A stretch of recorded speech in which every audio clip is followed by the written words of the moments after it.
Hey everybody, I want you to head down to teespring.com and check out Bondy's Boutique and get some of Bondy's merch. Hey everybody, what's up? It's your girl Bondy Blue and I am back for another Bondy Blue show. I really hope this video gets monetized. Let's get into the topics. All right, y'all, let's start off with the first topic, which is Cameron blasting Juju from Love and Hip Hop. So y'all know Juju and Cam were together for like 10 years, okay? They started off as friends, and then all of a sudden, what it was, like maybe 2 years ago, Juju comes on Love and Hip Hop and says that Cam and her broke up because it just wasn't fun anymore.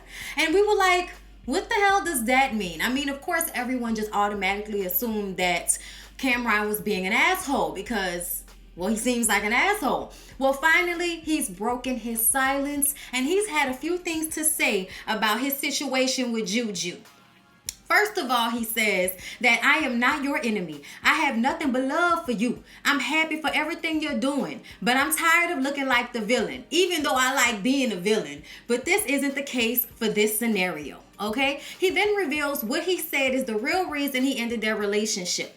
I didn't break up with you because it wasn't fun or anything like that. I broke up with you because you kept threatening to beat up one of my coworkers for unfollowing you. Maybe I'm a little old, but I'm too old to beat somebody up or see somebody getting beat up who brings me $300,000 a year for unfollowing you. I couldn't take it anymore because of the Instagram, follow this person, follow that person.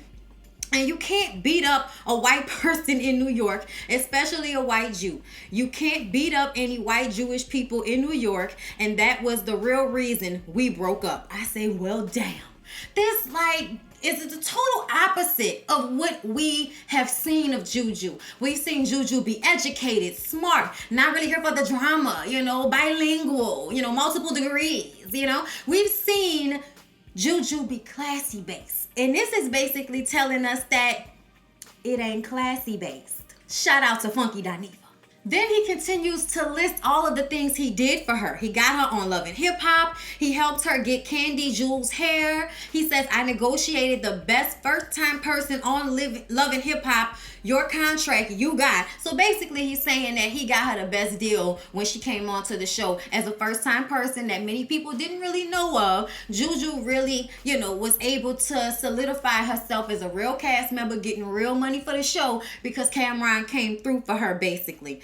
And look, we can agree to that. We can agree that she wouldn't even be on the show if it was not for her 10-year relationship with Cam.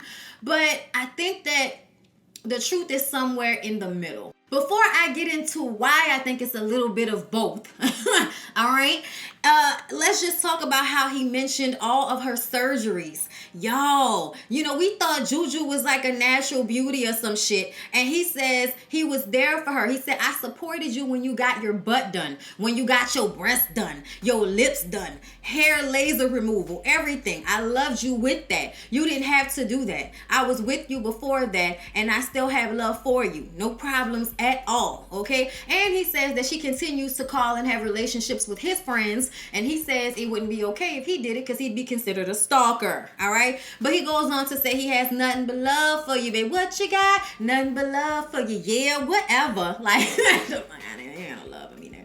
He also states that just things got out of hand when Instagram came out. Like, he couldn't like somebody's picture without her flipping out and all of this. So Juju responded after all of the tea that he spilled. I mean, the only thing she really replied to was the Instagram thing. She did not respond to her wanting to beat up some, white Jewish lady, a person or something of that nature who made him $300,000 a year, who he was in business with, because they unfollowed Juju on Instagram. So we're supposed to believe that Juju wanted to fist fight somebody for unfollowing her on Instagram. Okay. I kind of believe it, y'all, because I think the longer Juju has been on the show, the more we figured out how passive aggressive and petty she can be. The situation with Safari and always playing a victim. Girl, you said over and over again that you were not interested in him. And let's be honest, he was interested in you, but he wasn't going to be played because he's so nervous about feeling played, because y'all know that a lot of people think that Safari is lame, okay? So he's always trying to protect himself from that. I think he was trying to have a relationship, not a friendship with Juju, and Juju wasn't here for it, which she should not have been, because Safari is with the shits. But if you're not going to be be there for that. Understand when he steps away because he's now in a relationship with someone else, and you want to take it personal that he ain't been smiling in your face and texting you and calling you and shit. That seems petty to me. So I just kind of feel like the truth is somewhere in between for them. But I would like somebody to respond to her wanting to beat people up for unfollowing her on social media, because she didn't respond to that. She only said that she was worried about the things he was doing on Instagram, liking girls' pictures. And she says that she has, naked penises up and down her timeline all the time. And she doesn't comment or like photos out of respect for him. So he's online liking naked pictures. Look, that's what the fuck the internet is for. But I do understand the extra fear because he's a rapper. And you liking pictures can, quickly lead to you meeting up with some girl in a hotel, having unprotected sex with her, and then getting her pregnant while your girlfriend of 10 years has no children for you. This is very much a likelihood. We've seen it happen. Another thing that Juju said that I agree with was that he had been pushing her away. To me, if you really love somebody, you love a woman deeply, would you really have broken up with her because she wanted to fight somebody? I'm just saying, it doesn't seem like he's telling her all the way truth. And it also seems like she's trying to front and act like she's not as hood as she really is until she feels like somebody is trying her. And then she wants to let everybody know about how, don't make me get out of character and all of this shit. But yeah, Juju, why haven't you responded to him saying that you was trying to beat people up? And I want to go back to that. Let's talk about Instagram for a minute. I am aware that I have a faithful husband. So I don't really trip out about a lot of things because there's like a deep, profound trust that we have going on. And also, we also have this thing going on where if he thinks somebody's fine, if I think somebody's fine or attractive, and it's a woman, because he gets, he tries to act like he's upset when I go too hard about people like Rotimi. Oh, he gets upset about how hard I go about Rotimi. But whatever, that's not the point.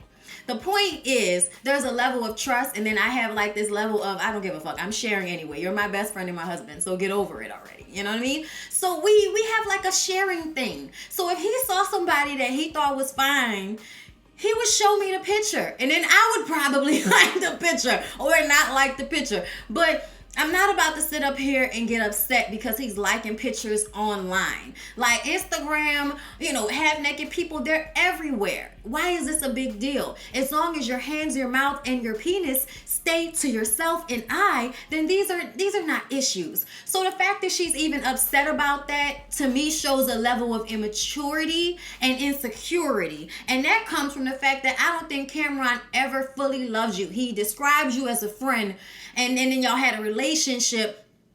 He got love for you, and all of those things scream that I may have loved you, but I wasn't necessarily in love with you enough to put it all on the line for your ass, okay? But she was beautiful and, good woman, so I was, able to help you, and I did. That's what it sounds like. It sounds like it may not have ever been what she thought it was. And that is why women should put borders on the relationship. This is going on for way too long. I might make this a video all by itself. Okay? I just kind of feel like when women stick around with men for years and years and years and years and they never get an engagement, there's never any progression in a relationship, that is a sign of something. That is a sign that you should have addressed y'all's relationship 5 years in. If he wasn't ready to take a next step after being with you for 5 years and you continue to go on and waste 5 more years of your life until he decides he's tired of your ass, that's basically what happened. So that's why I'm telling y'all young women, y'all ladies out there watching me, use this as an example to look at your own situation if you in a similar situation. If you happy when I get married, if you want to just stay boyfriend and girlfriend for the rest of your life, girl, go ahead and do that. I am not hating on that. Marriage is not for everybody. But as a woman or a man, if that is something you want in a relationship, don't sit back and wait for the motherfucker to figure it out. Because it may not even be on his mind. I think a lot of times people feel like, oh, I'm too scared to say something. I'm too scared to actually put it out there because I don't want to, run him away. A lot of women be scared. A lot of men are scared. People are scared, period, of running somebody away that they like because they want a serious commitment. That's the opposite of what you should do. Say what the fuck you want. Say what the fuck you need. Don't waste time with people who are not in the relationship for the same reason you in it for. Okay, let's use Juju and Cam as an example, and let's move on to the next subject. So, in a continuation to men who don't know how to keep it in their pants, Carmelo Anthony, all right, y'all, so he posted this beautiful message to Lala Anthony on her birthday. Y'all, I'm going to go to that because I want to read how beautiful the soliloquy was before we got to the alleged cheatation. Okay. Some of the most beautiful things worth having in your life come wrapped in a crown. Your heart is full of love and affection. Your hands are always caring. I am lucky to have you as my wife. Happy born day, queen. I love you. Okay, and she replied, love you too, Mel. Okay, so he wasn't with her on her birthday. And then the picture surfaces of him and a woman on a yacht in France. In France, okay? So let's take a listen to what Carmelo had to say in response to the alleged cheatation that everyone's saying. Man, them people some real discreet people, man. Y'all put them people out there like that. They don't be in the world like that. They do their own thing. Y'all doing too much, man. And the only reason I'm addressing this because this is affecting my family now. And y'all got me out here looking crazy. Usually I won't address this, but I had to address this. Can't let this one slide, because this shit ain't cool no more. Peace. So yeah, Carmelo says he's on a business retreat with a family and that the wife was not the only person on the boat. I can hear people in the background as he's talking. I do find it annoying that something can be misconstrued in such a way that you now have to explain where you are and what you're doing to your wife and your son because people have taken a really tight framed picture of the two of y'all as if there weren't other people on the boat. Now, I haven't seen any other pictures, but I can hear people in the background and it makes me feel like he's probably telling the truth about the situation, especially since he and Lala just got back together. She was about to leave him for good. So I would really hope that as soon as she gets comfortable with y'all being back together, you don't do something fucked up like cheat on her during her birthday week. Like that just seems real messed up to me. Okay, so I'm hoping that he's telling the truth. But then his alleged baby mama, okay, Mia Burks, decided to get online on Instagram and say how, oh, it's funny that you can be out here on a boat with somebody else's wife, but you can't come and see our child. So y'all know. And y'all, I want y'all to take a lesson from this as well. Men are just as responsible for their actions when they lay down with women and don't use protection and have babies with people that they have no interest in having a long-term relationship with. But see, I'm so tired of seeing this. The baby mamas complaining about him not coming to see their kid. Well, I have to wonder, what were the circumstances when you guys got together? Okay, like I'm just wondering what the circumstances were, Miss Mia Burks. Now it says that Carmelo has yet to confirm publicly that he's the father of Mia's daughter, Genesis. Oh, yeah. That could definitely be his kid. I mean, we've seen it many times. You can look like somebody and still not be their kid. But I don't know what's going on with Carmelo, but this shit is messy as hell. So messy. And I'm just saying that I feel like some of these girls, I think y'all purposefully get pregnant for these dudes and then you complain about them not spending time with the kid. Not to say it's all your fault, but you know what I'm saying? Because it's not. It's not at all. Carmelo is obviously a fuck nigga. I feel like that goes without saying. The type of man that will probably only take care of a child when he's married or interested in being with the mother. That happens all the time where dudes don't care about the child anymore because they're not with the mom. And that's just messed up to me. And I don't know if that's his situation. I don't even know if he's really cheating. We don't even know if this girl's child is really his, okay? That's too much out there right now. But I will say this. Take from people's lives and learn lessons, y'all, okay? Don't be out here having babies with men who don't want to be committed to you. Because then you have to be running behind them and wondering if they ever going to claim your child publicly. I'm just saying that's embarrassing and fucked up for the baby. Okay? Make better decisions, Mia Burke and Carmelo Anthony. And in a continuation to alleged cheatations, let's go ahead and get into Safari. Y'all, allegedly Safari cheated with Gabrielle. What's Gabrielle's last name? Gabrielle Davis from Love and Hip Hop Miami. Y'all remember she got hit in the head with an ice cream cone by Bucky. Exceptional aim, that Bucky girl. Exceptional aim.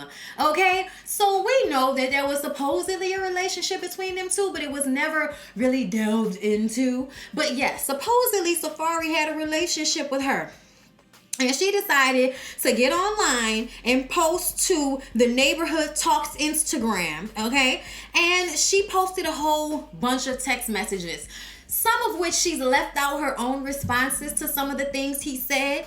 But basically, it's Safari telling her how much he wants to be with her, how different she is than any other girl, and how much he loves her and the hold that she has over him, and how good of times they've had. And he even posted pictures of them vacationing together on a yacht and hugged up and all of this here. And at first I thought it was some bullshit, but then I scrolled down to where the conversation got interesting. And I'm going to read it to you guys. The only part worth reading. Nah, I always had my guard up because of the things you do and say. She spelled N-D. I guess that was a typo. Whatever. She says she don't trust him. And he proved her right. She says, I don't even know what to think anymore. But I shouldn't even be texting you. You're soon to be married. I have respect. And then he types back in caps letters, I am getting ready. Not Mott. For the 50-11th time, it says like for the millionth time. He says, how's y'all? And I'm like, okay, I guess that means how you doing. And then she says, how's your marriage? He says, laughing my ass off. And she says, what's the joke? Listen, I don't have time for the foolishness. Go back to whatever it is you were doing. Don't get me in any mix-up. Don't text me again. And then he goes on about how, he might have blocked her or some shit like that. But all of this supposedly taking place before and during his relationship with Erica Mena. And then Erica Mena decided to post and delete. A man can be deep inside you, stupid, and still not feel you. One quick fuck and made up fake text. Stop bragging on how many times you faked a recent fuck by someone else's man and count how many times a man has actually claimed you. Been down when shit got rough with that deportation. Oh yeah, I stink. Lord help these basic bitches. Okay? Naturally, Gabrielle Davis received backlash for exposing Safari, with many social media users questioning if her receipts were legitimate. She stands by what she said, okay? Basically, replying back in 3 different posts, I say with the full I said. Now, y'all, let's talk about this for a second. First of all, I need to know why Safari is so thirsty in his text messages. Please stop texting women on this romantic, I'll do anything for you, JT from the 5 Heartbeats, I'll cry a tear on bended knee bullshit. Like, please stop this, especially when you supposedly in a relationship with another woman and supposedly getting married. And now you saying y'all not getting married. So that makes me wonder if y'all relationship is for play. And if y'all relationship is for play, then bitch, I'm smacking somebody, because I was really out here rooting for y'all too. I was rooting for you. How dare you? Okay, that's how I feel about it. Okay, how dare you play with my emotions, Erica Mena and Safari Samuels, okay? And Safari, if it's not for play and this relationship is real, then I'm gonna need for you to stop texting bitches like this, because you know they're gonna put you on blast, especially when they're trying to get back on Love and Hip Hop, okay? Why would you do this? Why? You know how these females are, okay? And what I mean is, you know how quick they are to post text messages on a fucking blog to let everybody know how much of a fuck nigga you are, perpetrating as the good guy, okay? So I'm just looking at Safari like, I don't trust them. I don't trust them. Nah, I don't trust the relationship. I'm heartbroken over this. Y'all can get out of my face with this as far as I'm concerned. Safari and Erica Mena, fake relationship. Fake. That's if the text messages aren't edited. Okay, now I don't trust Gabrielle 100% either until I saw that part about him not being married. But I still feel like the fact that she hasn't posted all of the text messages, hasn't posted her responses completely, makes me feel like you just want us to see what you want us to see. And there might be a bigger picture here that makes some of this shit not necessarily true. But the way he was texting her, and that's if he was really texting her. She could have just text a phone, had somebody else's phone, text her phone with that shit, and then, copy and pasted Safari's name above it and all of that. And she put his phone number out there. So there was a whole bunch of shit to, I guess, back up her story. I don't know, y'all. It's all alleged. It's all alleged. But I still looking at all of y'all people involved in the cheatations like,